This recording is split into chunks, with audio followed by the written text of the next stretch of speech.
Welcome. I'm Connor Beaton, and today we are going to take a little dive into psychological flexibility and how to shift away from psychological rigidity towards psychological flexibility, because psychological flexibility is one of, if not the single most important aspect of our psyche, of our psychological body and being that we can curate and cultivate to have a stronger, more clear sense of direction in our life and the ability to handle the challenges that naturally come up within our day-to-day life. So we're going to dive into that. But just a quick reminder, if you've been enjoying this podcast and you have shared it recently, I just wanted to say a huge thank you for all the people that have been sharing these episodes on Instagram and Facebook. And thank you to the people that have left a review lately. Loved reading those. Thank you so much.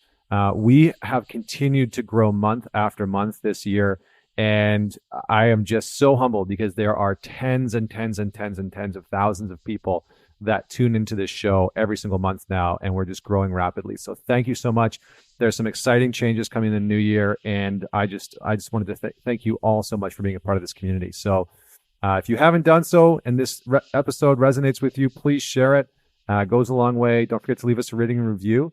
And don't forget, just as a quick reminder, my wife, Vienna, and I have created an incredible program for singles and for couples called Get the Love You Want. And that program is going to be starting on January 8th. It is the last time that we're going to be doing it with live sessions. It is an online course that you can do from the comfort of your own home. It's a 6-week program. There's 12 modules. For most people, you can do it at your own pace. And it is, basically therapy from the comfort of your own home, which is wonderful. We've had hundreds upon hundreds upon hundreds of people, nearly 1,000 people have gone through this program, and the results have been amazing. So if you're interested in that, hit me up on Instagram or click on the link in my bio, and you will see Get the Love You Want 6-week course there. Don't forget to sign up. That's going to be starting January 8th. And we have announced men's weekends for 2020. So we have one of the men's weekends live, and it's almost half sold out. So if you are interested in joining us, please sign up quickly. It will fill up. It will sell out. I'm assuming very quickly because we've had a lot of interest. So if you're wanting to join us for a men's weekend, do so ASAP. And then finally, excited to announce Vienna and I are doing a 1-day couples only workshop where we will be taking a select group of couples here in New York. That's going to be on the weekend of Valentine's Day. So it'll be on February 15th.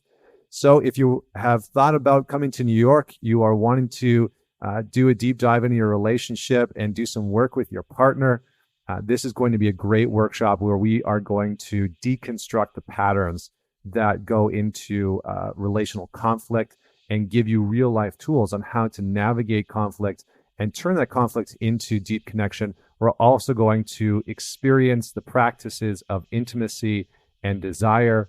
So if you're wanting to work on your communication, having better boundaries, if you're wanting to deepen the intimacy connection with your partner, definitely check that out.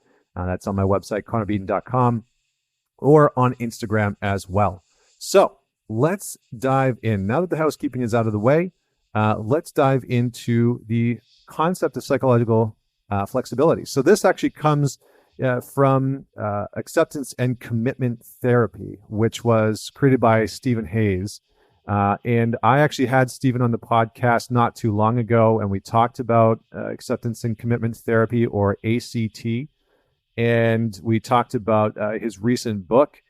He has done an incredible amount of writing and has produced some really incredible concepts. Acceptance and commitment therapy really being at the top of the list. It's very prominent in a lot of people's work, and a lot of therapy today is now adopting these not only this term but this methodology. So let's talk about distinguishing between psychological rigidity and psychological flexibility. So if you've ever read any of Carol Dweck's work on mindset, it's a little similar, right? Psychological rigidity is when we try and avoid the things we don't want to think about, the things that are painful, the things that we don't want to admit, the things that we're embarrassed by, the things that maybe have hurt us, and it's the rigidity of all the things that we do want to avoid.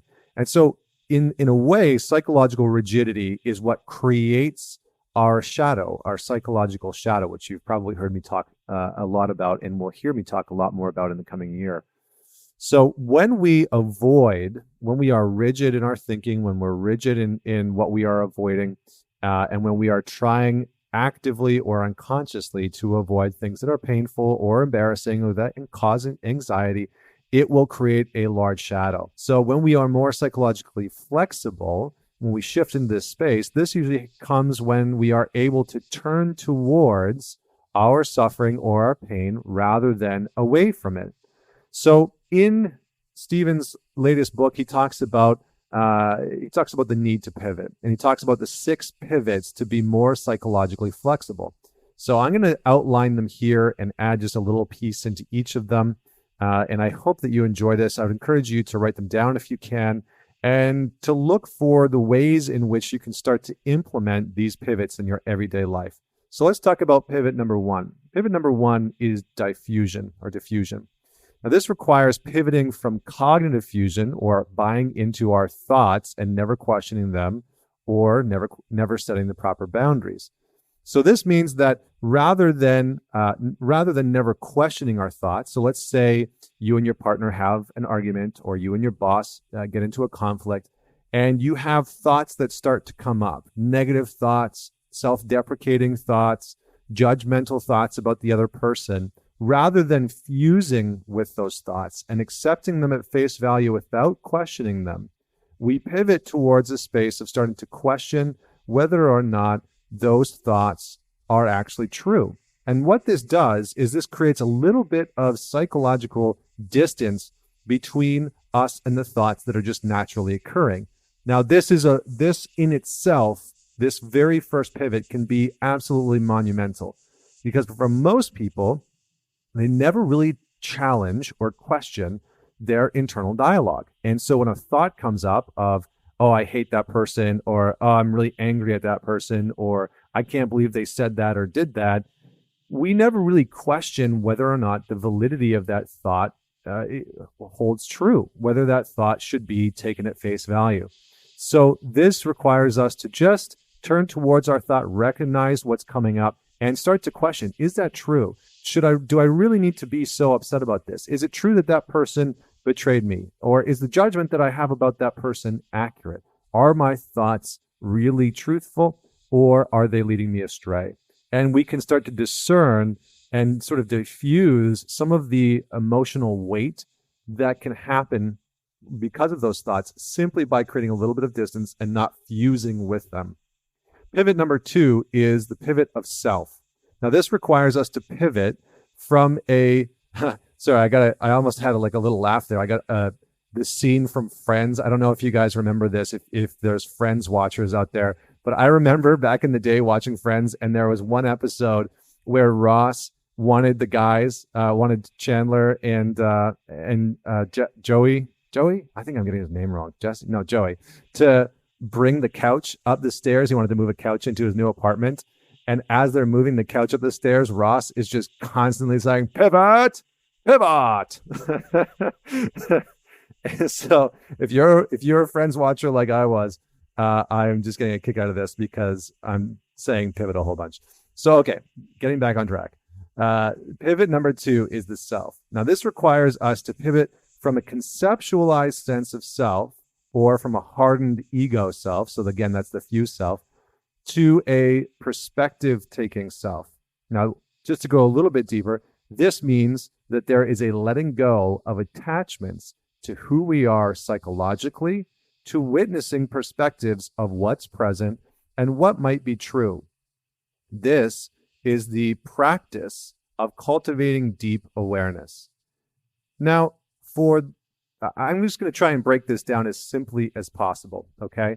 This is the difference between the me and the I. Now, if you have dove into some spiritual works, or if you've read spiritual works by people like Eckhart Tolle or Anthony DeMello, or whoever else you might listen to, Alan Watts, etc., they talk about the me and the I. And this practice of pivoting from within the self is really a practice of creating a little bit of separation between me and I. So me is described as our ego, our identity, everything that we would constitute as our identity, right? What we think we like to eat, what we think we like to do, what we think our strengths are and our gifts are and our pitfalls and our insecurities, etc. And the I, the true sense of the I, which Stephen Hayes talks about in this book and that a lot of spiritual teachers talk about, people like Michael Singer in the Surrender Experiment, they talk about the I as the transcended I. Now, the transcended I, in its simplest terms, is the form of pure awareness. Okay, Ram Dass calls it loving awareness. Right, it is just the space of awareness. Awareness watching what is. Awareness watching the thoughts that come up, the emotions that are present, the experiences that we're having, the desires that we have, etc. So this pivot number 2, is the pivot towards the transcended self. And we create a little bit of space between the awareness of I and everything else that's present, our thoughts, our experiences, our emotions. Then, once we have started to create a little bit of that space, we can start to see what's happening within us. We can start to see what our thoughts are, and we can see the emotions that are present, and we don't need to attach to them. We don't need to fuse to them. We don't need to act because of them. We can actually just witness them and become aware of what's present. Then we can move into pivot number 3, which is the platform of acceptance. Now, this pivot from avoidance to acceptance is monumental. It's incredibly important. We have to move away from trying to control our personal experience and the external events which give rise to them. So all this means is that oftentimes an external event will happen. Your partner will say something, your boss will say something, an employee will comment on something, and that will, in course, bring up an emotion or a thought, right? Maybe it'll make you angry, maybe it makes you feel rejected or embarrassed. And what we tend to do is reject that personal experience based on the external data that we've received. And rather than rejecting that experience, which can create more of a shadow, right? And this is what most people do when anxiety is present, right? Most people reject that anxiety or they avoid that anxiety. And the way to actually deal with anxiety is to accept its presence, to be aware that it is there and that it too shall pass.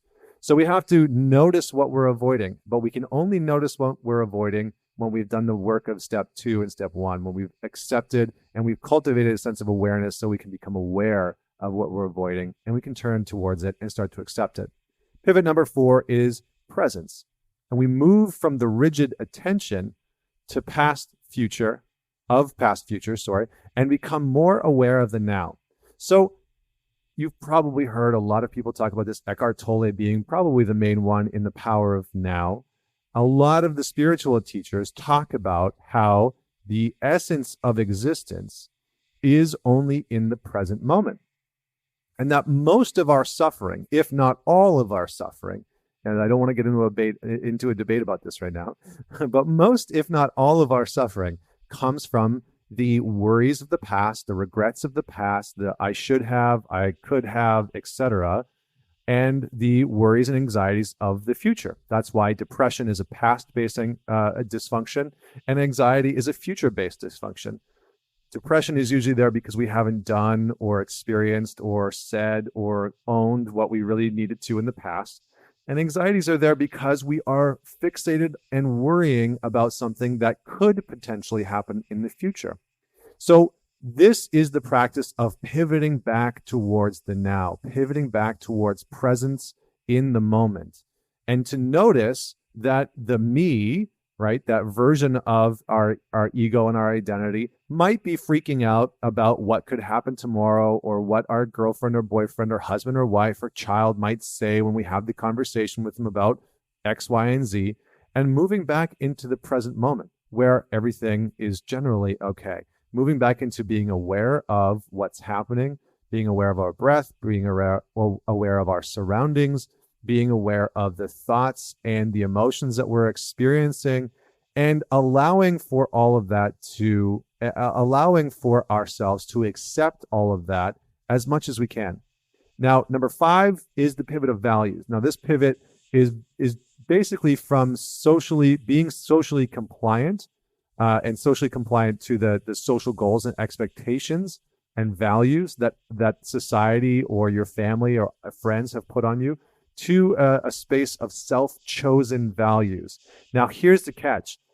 A lot of people are looking for a deeper sense of purpose, and they're looking for a deeper sense of what they value. The challenge is it's very hard to figure out what you truly value if your awareness, your consciousness, whatever word you want to give that, is fused with the constant thoughts that are coming up. So if there's no space from the thoughts that just sort of pop into your head and the emotions that are constantly popping up in your body or in your experience or in your awareness, if there's no space between the awareness and your thoughts and your emotions and your experiences, etc., it's very challenging to know what it is that you truly value, because you're constantly jumping from one thought or experience to another without any sort of space. So it's very important to go through these pivots systematically. Now, the last one, number 6, is the pivot of action. This pivot from persistent avoidance behavior to committed action. Now, this is the last and final step. It's an important step to actually take throughout the entire process. So you can really think about this one as being as really being a part of the whole process. So I'll give you these again, and I'm going to give you the 6 pivots that Stephen Hayes lays out within his book. So they can be simply summarized as follows. Number 1, see our thoughts with enough distance that we can choose what we do next, regardless of our mind's chatter. Pivot number 2, notice the story that we've constructed of ourselves and gain perspective about who we truly are. Pivot number 3, allow ourselves to feel, even when the feelings are painful or create a sense of vulnerability. Pivot number 4, direct attention in an intentional way rather than by mere habit, noticing what is present here and now, inside us and out. Pivot number 5, choose the qualities of being and doing that we want to evolve toward. And pivot number 6, create habits that support all of the previous choices. Great. So thank you so much for tuning in today. I hope that you value this. I would love for you to, again, share this podcast, even if it's just with one person that you think could use this. Maybe they are in a time of need or transition, or they're, struggling a little bit in the holiday season. So thanks so much for tuning in. I hope that you enjoyed this episode. Until next week, this is Connor Beaton signing off.